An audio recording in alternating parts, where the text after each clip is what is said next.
Softness of flank. So we see where the flank is less, right? Now, there have been prominent South African cattlemen who have said it's irrelevant. Why do you need softness of flank, or why do you need a deep flank?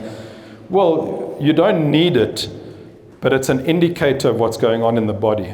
When you start getting cattle with tight flanks, they tend to be leaner, later maturing cattle that aren't easy fleshing.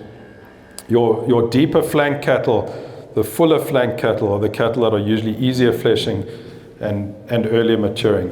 The length of skull, the length of the animal's head is going to indicate several things. And most of it's going to be maturity pattern.